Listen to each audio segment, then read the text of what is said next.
Dragica Roščić, saborska zastupnica, naravno prvi mandat, članica Odbora za turizam, Odbora za financije i voditeljica izaslanstva u Skupštini zemalja Mediterana. Ja sam Bojan Glavašević, imam 33 godine, volim politiku, volim planinarenje i vjerujem da je politika prije svega aktivizam. Moje ime je Marin Škibola, ja sam najmlađi saborski zastupnik u 9. sazivu Hrvatskog sabora, imam 26 godina, po struci sam magistar ekonomije.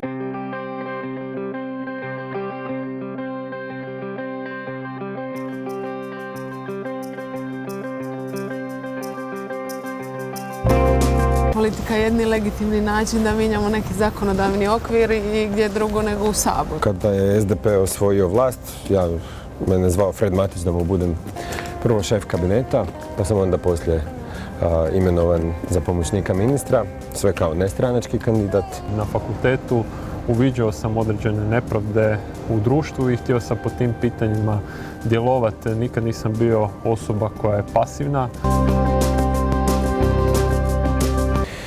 Pa ja sam po svojem pozivu prije svega znanstvenik. Znači, prije politike sam bio u akademiji i u akademiju se planiram i vratiti nakon politike. To je uvijek bio plan. Europski fondovi i projekti Evropske unije. Okay. Znači, prije toga sam imala iskustvo satni za vrijeme faksa u turizmu. Radio sam i u skladištu u jednoj firmi.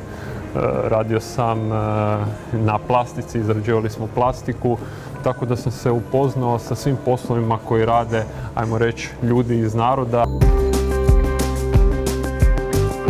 Pa ovi koji su više visoka stručna sprema, oni dosta nađu posla i većinom su predzaposleni. Što se tiče srednje stručne spreme, prije nekoliko godina su se žalili da su jako potplaćeni, da nemaju slobodnih dana, da se to ništa ne evidentira. Prijatelji su uglavnom zaposleni, većinom. Imam ih nekoliko koji još uvijek traže posao, ali imaju već radnog iskustva.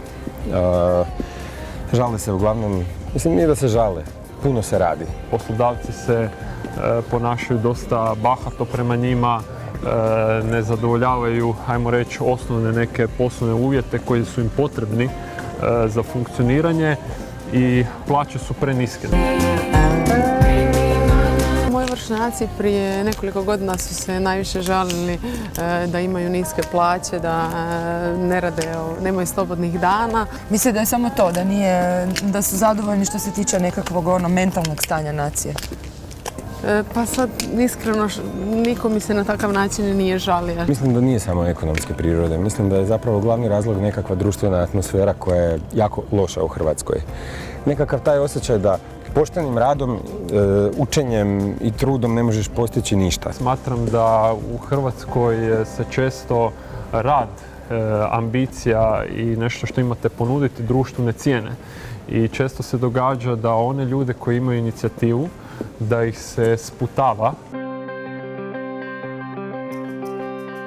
Treba poticati poduzetništvo, treba dati određene porezne olakšice u ekonomskom sustavu za početne poduzetnike, za mlade ljude od 20 do 35 godina. Mislim da je jako važno da se okrenemo u ruralnom dijelu Hrvatske, da tu napravimo jednake uvjete za život što se tiče dostupnosti i vrtića i da potaknemo tu poljoprivrednu proizvodnju.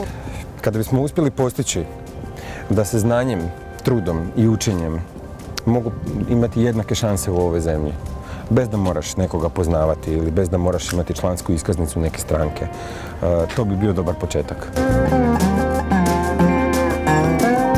Smatram da je to jako korisno. Ja sam isto bila polaznik stručnog osposobljavanja kad je ono bilo u puno težim uvjetima, puno manje su bili ti iznosi koje smo dobivali. Nažalost, jedan dio je to iskoristio za izrabljivanje mladih ljudi. Promašen sistem gdje vas često kao mladog čovjeka poslodavci samo iskoriste i nakon godinu dana vas ne zadrže. A te plaće isto, to jest te naknade 2400 kuna, to je po meni ponižavanje mladih ljudi. Mislim da je bila uspješna u trenutku kada smo ju implementirali. Međutim, ona se s vremenom pretvorila u nešto drugo, što bismo mogli okarakterizirati kao stručno iskorištavanje. Moj subjektivan dojam je da su manje zainteresirani. Istraživanja pokazuju da su konzervativniji?